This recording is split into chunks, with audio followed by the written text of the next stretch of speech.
about the good way.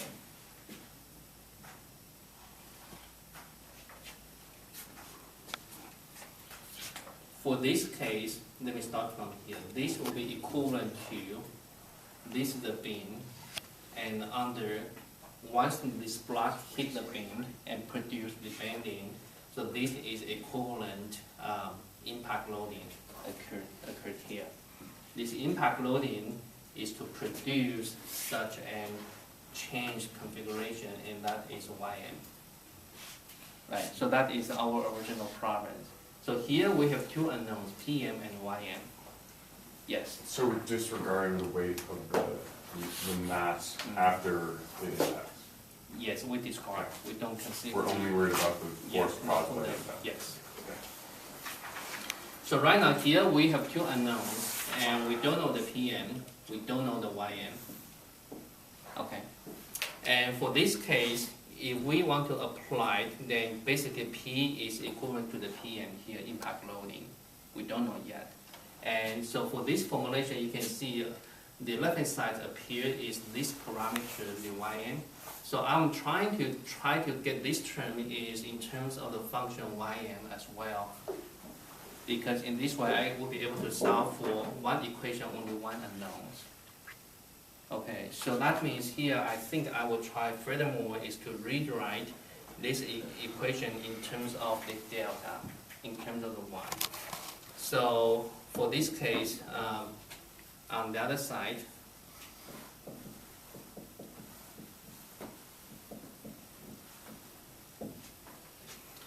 from here the UB equal to 1p times delta.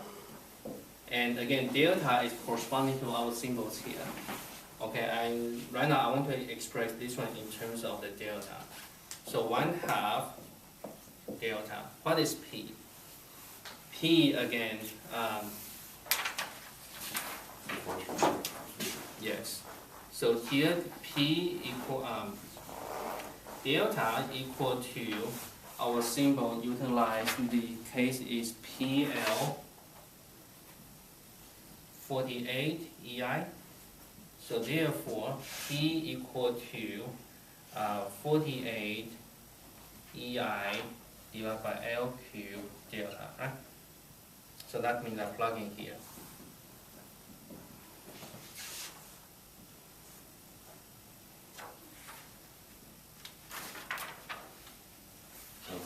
So therefore, from here you can see this one basically is equal to say L cubed 24 EI and delta squared. Okay, so this is the template I need. So UB here, let me fill in that information.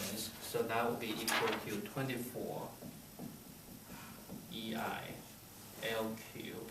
And now the delta is the diffraction corresponding to our problem setup. We're using parameter Ym for diffraction. Okay? So from here, this basically is the equation like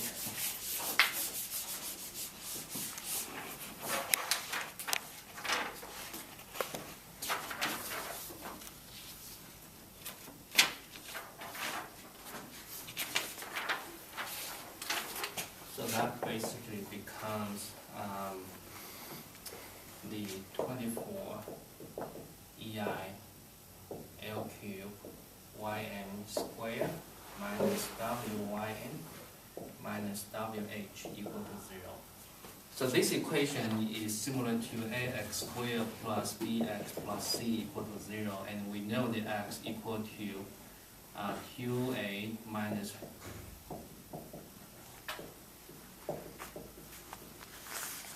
right. So similar to these equations. So here, for example, if we plug in, so let me give certain numbers. W equal to 748 newtons and H equal to 0.04 meters. L equal to 1 meters. EI equal to 14.9.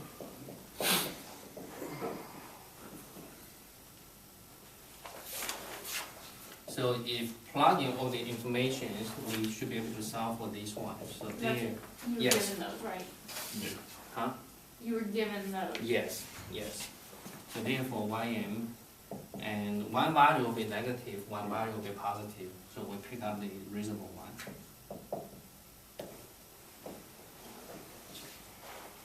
So that is a result.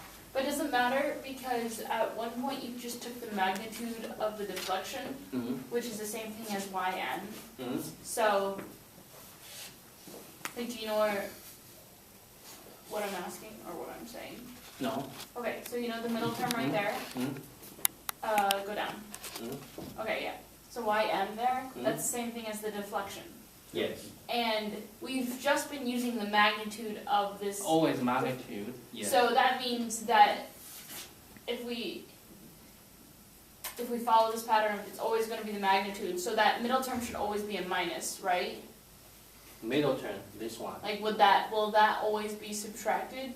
This one? Yes, because we only took the magnitude earlier. I don't know. Like, if we know that the deflection should go down, I mean, like, Probably.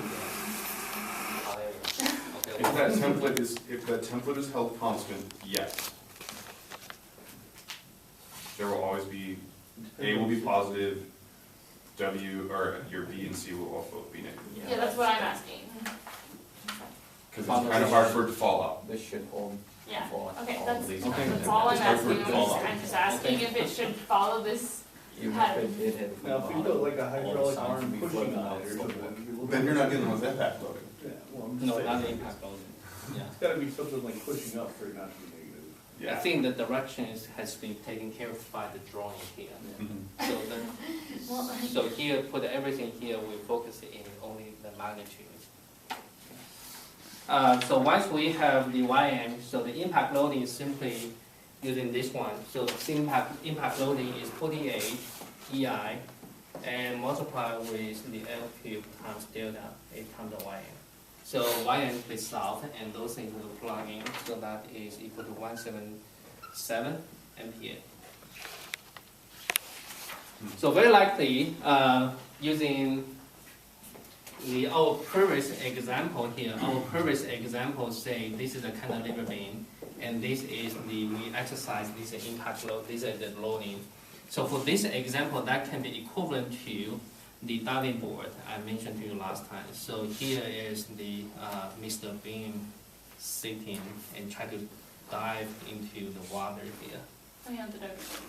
Okay, so but have you seen the Mr. Beam?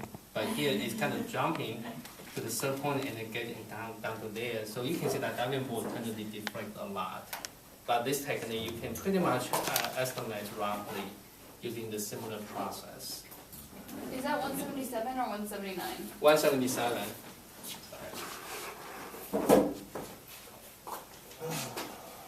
So, if the height is large enough, can you manipulate the ym term in that equation?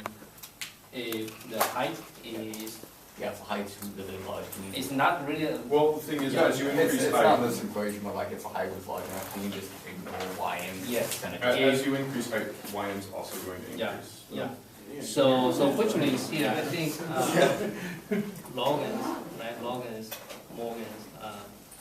Yeah. Nick. I think his question is this: when will be safe to approximate this one equal to 0? Yeah. Right. So his question is this one, and this one assuming you can calculate. In order calculation, you can get this one getting to 0, and I think that one here I have a calculation. I think that will give you for this numbers will give you 10% error in the final, basically 1 millimeter in mismatch. Okay, so it depends on your design purpose, and you can choose.